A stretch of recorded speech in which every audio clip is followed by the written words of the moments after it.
வணக்கம். இந்த வாரம் பிக் பாஸ் ஷோ எப்படி போச்சு அப்படின்றத நீங்கள் வாரம் முழுசும் பார்த்துருப்பீங்க. யூஸ்வலாக வீக்கெண்ட் ஷோக்காக வெயிட் பண்ணுவோம். விஜய்ஸ் வந்து என்ன சொல்வார், கண்டஸ்டன்ஸை என்னென்னலாம் சொல்ல போகிறாரு, இல்லை அவங்கள எப்படி பாராட்ட போகிறாரு அப்படின்னு. பாராட்ட போகிறார் அப்படின்ற வார்த்தைலாம் கொஞ்சம் அதிகம்தான் இந்த சீசனுக்கு. ஏன் அப்படின்னு கேட்டால் அங்கே யாரும் பாராட்டுற மாதிரி நடந்துக்கவே இல்லை. இந்த மாதிரி எல்லாரையும் வீட்டை விட்டு வெளியே அனுப்பிச்சிடணும். ஸ்டேஜுக்கு வந்த உடனே ஆடியன்ஸை வந்து கேட்டார் ஷோ எப்படி போகுதுன்னு. காது வலிக்குது அப்படின்னு ஆடியன்ஸ் சொன்னாங்க. அதே தான் நாமளும் சொல்கிறோம், காது வலிக்குது. மனுஷனுக்கு தன்னால காது வெந்து அவிஞ்சு அடைச்சு போய் கிடக்கு. அதுவும் பாரு ஆரம்பிச்சாங்கன்னா நிறுத்துறதே கிடையாது. ஆனால் பாரு ஸ்க்ரீனில் வந்த உடனே ஆடியன்ஸ் வந்து பயங்கரமாக கை தட்டுறாங்க. எனக்கு புரியவே இல்லை, பாரு வந்து என்ன மாதிரியான சாதனைகளை அங்கே பண்ணியிருக்காங்கன்னு சொல்லி இந்த ஆடியன்ஸ் இவ்வளோ பயங்கரமாக கை தட்டுறாங்க அப்படின்னு பார்த்தா அவங்க எல்லாருமே செட்டப் ஆடியன்ஸ் தான். ஸோ சொன்னால் கை தட்டியிருப்பாங்க, அவ்வளோதான். ஸோ வெளியில் இருக்கவங்க பெரும்பாலானவங்க இந்த ஷோவை பார்த்துட்டு இருக்கவங்க நிச்சயமாக பாருவோட நடவடிக்கைகளை என்கரேஜ் பண்ணவே மாட்டாங்க. அப்போ ஏன் ஓட்டு வந்து பாருக்கு அதிகமாக வருது அப்படின்ற ஒரு கொஸ்டின் மார்க்கும் இருக்கவே இருக்கு. ஆமால ஆமாவா இல்லையா ஏதாவது ஒண்ண மட்டும் சொல்லு. ஆமா மட்டும்தான். பாருவுக்காக பிஆர் டீம் பயங்கரமா வேலை செஞ்சுக்கிட்டு இருக்கு. நார்மலா பேசிக்கிட்டு இருந்த இந்த விமர்சனம் பண்றவங்க கூட இப்ப பாருவுக்கு சப்போர்ட்டா பேசுறத நம்மளால கேட்க முடியுது. இன்னொரு முக்கியமான விஷயம், மக்களோட ரசனை எப்படி இருக்கு அப்படின்றது தான். பாரு மாதிரியான ஒரு கேரக்டர்ஸை ஓட்டு போட்டு அவங்கள ஒரு நல்ல ஒரு லீடிங்ல வந்து எப்பவுமே வச்சிருக்காங்க அப்படின்றதுல இருந்து என்ன தெரியுதுன்னா, மக்கள் ரொம்ப கத்தி பேசுறதையும் சண்டை போடுறதையும் ரொம்ப ரசிச்சு பார்த்து என்ஜாய் பண்றாங்க அப்படின்னு. ஆனா மக்களே, தயவு செய்து கப்பு கிப்பு கொடுத்து டைட்டில் வின்னர் ஆக்கிடாதீங்க. அது படுமோசமான முன்னுதாரணமா மாறிடும். ஏமா அப்படி நிம்மதி இல்லாம வீட்டை மாத்துறா? நான் தான் நிம்மதி இல்லாம மாத்துறேனா? சரி, இந்த வாரம் என்ன நடந்தது அப்படின்றத பார்ப்போம். இந்த வாரம் ஆக்சுவலா வார டாஸ்க் ஒன்று கொடுப்பாங்க இல்லையா, அதுக்கு வந்து ரெட்ரோ டீமும் மாடர்ன் சினிமாவுமா கொடுத்துருந்தாங்க. இந்த ரெண்டு பக்கத்துலேயுமே யாராவது நல்லா பர்ஃபார்ம் பண்ணியிருப்பாங்களா அப்படின்னு நம்ம அப்படியே கண்ணில் விளக்கெண்ணெய் வச்சுட்டு தேட வேண்டியதாக இருந்தது. இதுக்கு முன்னாடி உள்ள சீசன்கள் எல்லாம் நம்ம பார்த்துருக்கோம் அவங்க எப்படி பர்ஃபார்ம் பண்ணுவாங்கன்னு. அதுக்குன்னு மெனக்கெடுவாங்க. Body language, voice modulation, dressing sense, அதுக்கப்புறமா அதுலேருந்து இன்ட்ரெஸ்டிங்கான விஷயங்களை பண்ணுறதுக்கு என்ன பண்ணலாம் அப்படின்னு யோசிச்சு நிறைய பண்ணியிருக்காங்க. என்னடா இது, இதெல்லாம் சும்மாவே பைத்தியம் கேரக்டர் கொடுத்தா எப்படி? சில சீசன்லாம் ரொம்ப இன்ட்ரெஸ்டிங்காக இருக்கும் அதை பார்க்கறதுக்கு. ஆனால் இந்த சீசனில் அந்த காஸ்டியூம்ஸை வந்து பிக் பாஸ் கொடுத்தாரு. காஸ்டியூம்ஸை போட்டதோடு சரி, ஆனால் அதுக்கு பெர்ஃபார்மன்ஸ் என்ன பண்ணியிருக்காங்க அப்படின்னு பார்த்தா ஒரு பிக் ஜீரோ. ஸோ நமக்கு அங்கே ஒரு டாஸ்க் போயிட்டு இருக்கா அப்படின்றதே தெரியல. ஏன்னா ஒவ்வொரு 15 நிமிஷத்துக்கு ஒரு முறை அங்கே ஒரு பெரிய சத்தம், ஒரு கேவாஸ், ஒரு சண்டை, எல்லாத்துக்கும் வந்து சத்தமாக பேசுறதும் சண்டை போடுறதும் தான் இந்த ஷோவில் வந்து அவங்கள வந்து இங்கே நிற்க வைக்கும் அப்படின்ற ஒரு தப்பான ஒரு ஐடியா வச்சுருக்காங்க. அதை ஆடியன்ஸும் என்கரேஜ் பண்ணுறாங்க, பிக் பாஸ் டீமும் அப்படி தான் ஆளுங்களையும் செலக்ட் பண்ணி உள்ளே போட்டிருக்காங்க. ஸோ பிக் பாஸ் டீமோட டேஸ்டே ரொம்ப மோசமாக இருக்குன்னு நான் முதல்ல இருந்து சொல்லிக்கிட்டு இருக்கேன். என்னதான் ரசனையோப்பா உங்களுக்கெல்லாம்.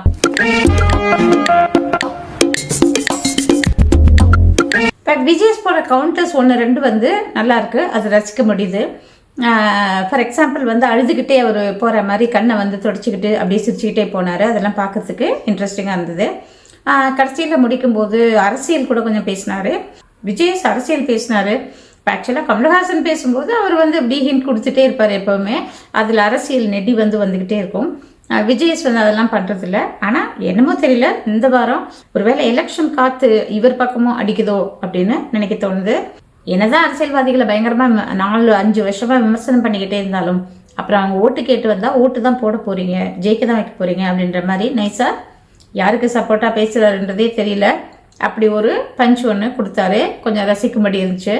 மற்றபடிக்கு அவர் பேசுறதுக்கு பெரிய கண்டென்ட் எதுவுமே இல்லை.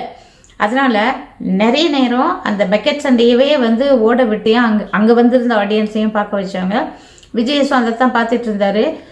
ஸோ அதுக்கப்புறமாவும் இந்த வார டாஸ்க் எப்படி அவங்க பண்ணாங்க, அதோட விஷயம் என்ன அப்படின்றது பேசுறதுக்கு பெருசாக ஒன்றும் இல்லை. அதனால அதை வந்து அப்புறமா பேசினாரு. ஸோ முதல்ல எடுத்த உடனே அவர் எடுத்துக்கிட்டது இந்த பக்கெட் மேட்டர் தான். அந்த பக்கெட்ல துணியை வந்து வியானா வந்து ஊற வச்சிருக்காங்க, அது பாத்ரூம்ல இருந்திருக்கு.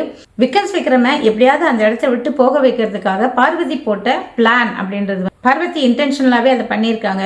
அது ரம்யாவுக்கு வந்து சரியா வந்து புரியலையா, இல்ல புரிஞ்சுக்கிட்டும் புரியாத மாதிரி நடிச்சு அழுது ஒரே கலாட்டா பண்ணிட்டாங்க இன்னைக்கு.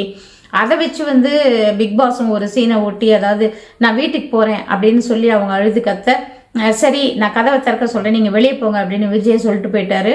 அதுக்கப்புறம் பிக் பாஸ் அந்த கதவை வேற திறந்து வச்சுட்டாரு. ஸோ இன்னைக்கு ரம்யா கட்டாயமா போறாங்க போல இருக்கு அப்படின்னு நினைச்சா அப்படியே உல்ட்டாவாகி அவங்க போய் மற்றவங்க எல்லாம் பயங்கரமா சமாதானம் பண்ணி ரம்யாவை மன்னிப்பு கேட்க வச்சு, என்ன ட்ராமா, நிச்சயமா ஒரு ஹை ட்ராமா வந்து அங்கே ஒன்று நடந்தது. அதுக்கப்புறம் வந்து மறுபடியும் ரம்யா வந்து எப்பவும் போல சேர்ந்துக்கிட்டாங்க. ஸோ ரம்யா என்ன நினைக்கிறாங்கன்னா அழுதே காரியம் சாதிக்கணும் அப்படின்னு நினைக்கிறாங்க. அதை வந்து விஜய் சேதுபதி அவர்கள் இன்னைக்கு சொன்னார். இந்த மாதிரி எப்போ பார்த்தாலும் கண்ணீர் விட்டு அதை வந்து பரிதாபத்தை சம்பாதிக்கணும்னு நினைக்காதீங்க, அது ஒர்க் அவுட் ஆகாது அப்படின்ற மாதிரி சொல்லிட்டார். இந்த பார்வதி, கமருதீன் இவங்கெல்லாம் அடிக்கிற அந்த லூட்டி இருக்கு பாருங்க, பார்க்கறதுக்கு ரொம்ப ரொம்ப கண்ரவியாக இருக்குது நிஜமாவே. அதெல்லாத்தையும் 24 hours ஷோவில் தான் நம்ம பார்க்குறோம் அப்படின்றது இல்லை. இப்போல்லாம் அதாவது இது கண்டென்ட்டே இல்லை, அதனால இவங்க என்னென்னலாம் பண்ணுறாங்களோ அதையெல்லாம் அவங்க போட வேண்டியதாக இருக்குது போல இருக்குது. ஸோ இந்த 1 hour ஷோலையும் கூட அதெல்லாம் காமிச்சாங்க. ஸோ இந்த நைட் வாட்ச்மேன் மாதிரி இவங்கெல்லாம் உட்காந்துட்டு இருக்கும்போது ரொம்ப நெருக்கமாக கமருதீன், பார்வதியெல்லாம் உட்காந்துட்டு பார்க்கறதுக்கு நல்லாவே இல்லைங்க, ரொம்ப கஷ்டமாக இருக்குது. குழந்தைங்கள்லாம் பார்த்துட்டு இருப்பாங்கன்னு நம்ம எவ்வளவோ வாட்டி சொல்லியாச்சு. அதாவது டீனேஜ் பசங்க, கொஞ்சம் விவரம் தெரியாத பசங்க இந்த மாதிரியான கேரக்டர்ஸை பார்த்து இன்ஸ்பயர் ஆகி அந்த மாதிரி நடந்துக்கிறதுக்கான வாய்ப்புகள் நிறையவே இருக்கும் அப்படின்றது வந்து சோஷியலி ரெஸ்பான்சிபிளாக இருக்கக்கூடியவங்களுக்கு தான் புரியும். நம்ம வந்து விஜய் டிவி வந்து சோஷியலி ரெஸ்பான்சிபிள் கிடையாதோ அப்படின்னு இப்போ நினைக்க தோணுது. அதே மாதிரி மக்களையுமே வந்து குறை சொல்லணும். இந்த ஓட்டு போடுற பெரும்பாலானவங்க யங்ஸ்டர்ஸ் தான். ஸோ அவங்க தான் இந்த பார்வதி மாதிரி ஆளுங்களுக்கெல்லாம் ஓட்டை போட்டு அவங்கள வந்து எப்போவுமே வந்து அந்த டாப் ரேங்க்ல வச்சுருக்காங்க. ஸோ அது நல்லதில்லை பசங்களா, யாராவது ஓட்டு போட்டிங்கன்னா தயவு செய்து 1க்கு 10 வாட்டி யோசிச்சு பண்ணுங்க. வாழ்க்கையில் எப்போவுமே நல்லது தான் ஜெயிக்கணும், நல்ல விஷயங்கள் தான் வாழ்க்கையில் நம்ம ஃபாலோ பண்ணணும். ஸோ பார்வதி, கமருதீன் இவங்கெல்லாம் சரியாக பர்ஃபார்ம் பண்ணாமல் எப்போ பார்த்தாலும் இதே மாதிரி கத்தி கத்தி சண்டை போடுறதும் அப்புறமா லவ் கண்டென்ட் கொடுக்கறதும், இது 2 தவிர வேறு எதுவுமே பண்ணல.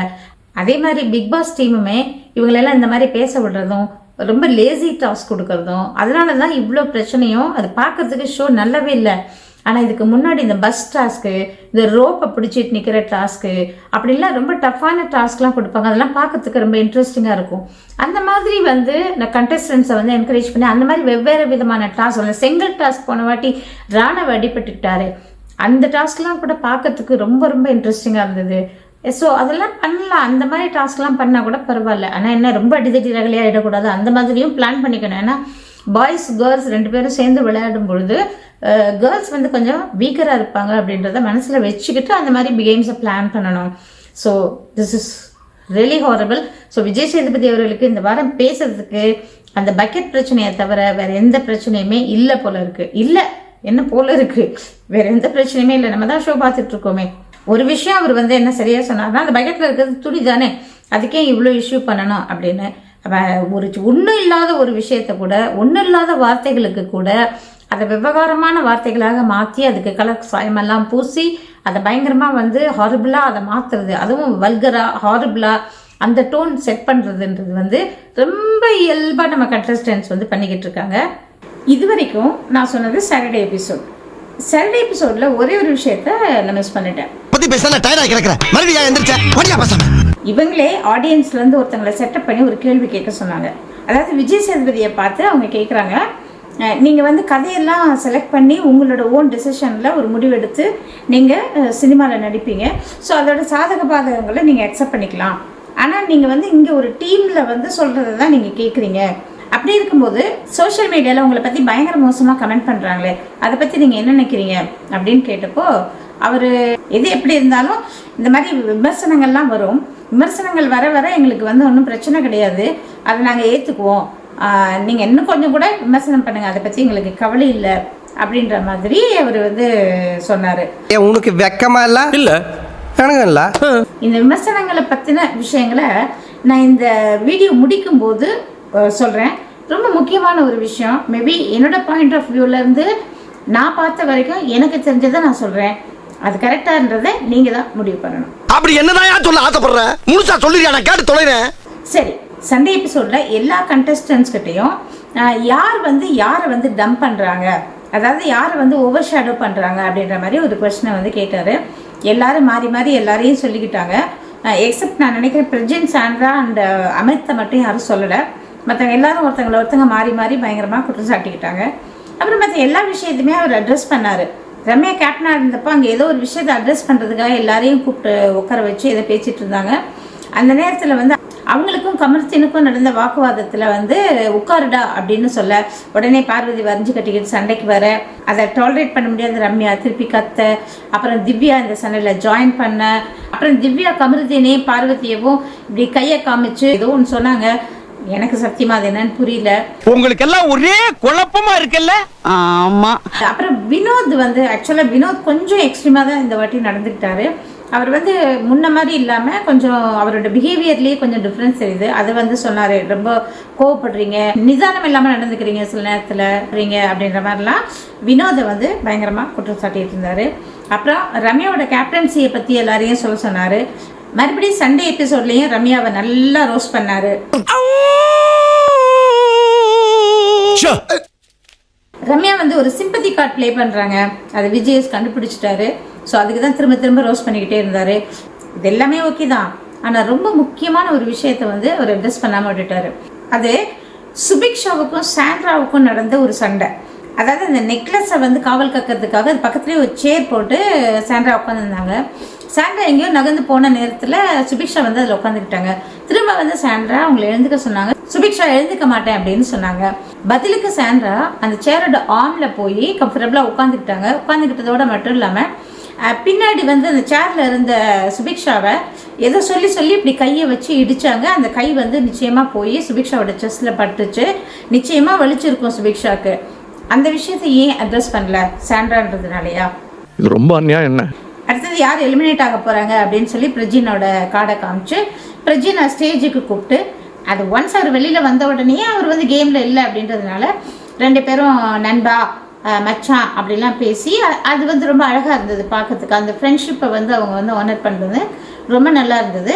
ரெண்டு பேரும் ரொம்ப இன்டிமேட்டாக பேசிக்கிட்ட மாதிரி தோணுச்சு. அது எல்லாருக்கும் முன்னாடி பேசிக்கிட்டது பார்க்கறதுக்கு அழகாக இருந்தது. எத்தனை நாள் ஆச்சுடா. ஆனால் பிரஜின் வெளியில் வரும்போது சாண்ட்ரா ஒரு ஹை ட்ராமாவை எப்பவும் போல பண்ணாங்க. ஏற்கனவே ஒரு முறை ரிஹர்சல் பார்த்தாச்சு இல்லையா? அந்த ரிஹர்சலில் பண்ணதை விட கூட நேற்று பிரஜின் உண்மையாகவே எலிமினேட் ஆனப்போ பயங்கரமாக அழுது கத்தி புரண்டு அவங்க ஆக்சுவலாக பிக் பாஸ் வீட்டை விட்டே வெளியில் போயிட்டாங்க. அவங்க ஆக்சுவலாக எனக்கு தெரிஞ்சு பிரஜின் நல்லா விளையாடிட்டு இருந்தார். ஸோ ஒருவேளை வந்து இந்த பேரை வந்து பிரிக்கணும் அப்படின்னா சாண்ட்ரா வெளியே அனுப்பிச்சிட்டு பிரஜினை உள்ளே வச்சுருந்துருக்கலாம். ஆனால் சாண்ட்ராவுமே லாஸ்ட் வீக் கேம் நல்லா தான் விளையாண்டாங்க. ஸோ தெரியாது, விஜய் டிவிக்கு தான் வெளிச்சம். சரி, கடைசியில் ஒரு விஷயம் சொல்கிறேன் அப்படின்னு சொன்னேன் இல்லையா? ஆக்சுவலாக கமல் சார் 7வது சீசனில் மாயாவுக்கு வந்து பயங்கரமாக சப்போர்ட் பண்ணார் அப்படின்றதுனால அந்த டைமில் வந்து பயங்கரமான ஒரு கான்ட்ரவர்சி வந்தது. அதாவது அவர் ரொம்பவும் ஒன் சைடடாக மாயாவுக்கு வந்து சப்போர்ட் பண்ணுறாரு அப்படின்ற மாதிரி நிறைய பேர் சோஷியல் மீடியாவில் கமலஹாசனை பயங்கரமாக திட்டி பேசிக்கிட்டு இருந்தாங்க மாயாவுக்கு சப்போர்ட் பண்ணதுக்காக. இதெல்லாம் சேர்ந்து தான் அவர் பயங்கரமாக இரிட்டேட் ஆகி பிக் பாஸை விட்டே வெளியில் போயிட்டாரோ அப்படின்னு நிறைய பேர் சொல்லிட்டு இருந்தாங்க. அதே தான் இங்கேயும் ஒரு கொஸ்டின். அதாவது ஒரு 2 வாரத்துக்கு முன்னாடி பிரஜின் வந்து விஜய் பயங்கரமாக எதிர்த்து பேசினார். அதாவது இந்த மாதிரி ஒரு சாட்டர்டே சண்டே ஷோவில் வந்து அவர் எல்லாருக்கும் முன்னாடி அப்படி பேசினது வந்து ரொம்ப ஷாக்கிங்காக இருந்தது. விஜய் வந்து பெருசாக ரியாக்ட் பண்ணல அந்த சமயத்தில். அப்போ பயங்கரமாக சோஷியல் மீடியாவில் அவரோட ஃப்ரெண்ட் அப்படின்றதுனால தான் அவர் வந்து அவரை கண்டிச்சு கேட்கல. விஜய் அங்கே ஒரு ஹோஸ்ட், அவரை எப்படி எதிர்த்து அந்த மாதிரி பேசலாம் அப்படின்ற மாதிரி நிறைய கமெண்ட்ஸ் வந்தது. அதுக்கு பதிலாக தான் இப்போ அவரை வெளியே அனுப்பிச்சிருக்காங்களா? ஏன்னா பிரஜின் நல்லா தான் விளையாடிட்டு இருந்தார், திடீர்னு ஏன் அவரை வெளியே அனுப்பிச்சாங்க அப்படின்ற ஒரு கொஸ்டின் மார்க் இருக்கவே இருக்கு.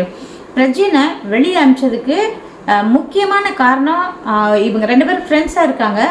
இவர் வந்து அவருக்கு சப்போர்ட்டிவாக நடந்துக்கிறாரு அப்படின்றதே இவருக்கு வந்து பின்னாடி இந்த மாதிரி கான்ட்ரவர்ஷியலான விஷயங்களை வந்து எழுப்பக்கூடாது, அதாவது இது ஒரு பெரிய கான்ட்ரவர்சியாக பேசப்படக்கூடும் அப்படின்றதுனால தான் பிரஜினை வெளியே அனுப்பிச்சிருப்பாங்களோ அப்படின்னு நினைக்க தோணுது. நீங்கள் என்ன நினைக்கிறீங்க அப்படின்றத கமெண்ட்டில் சொல்லுங்கள். இந்த சேனலில் சொல்லப்பட்ட விஷயங்கள் உங்களுக்கு பிடிச்சிருக்குன்னா தயவுசெய்து இந்த சேனலை சப்ஸ்கிரைப் பண்ணுங்கள், லைக் பண்ணுங்கள், ஷேர் பண்ணுங்கள். நன்றி. அடுத்த வீடியோவில் வேறொரு டாப்பிக்கில் சந்திக்கலாம்.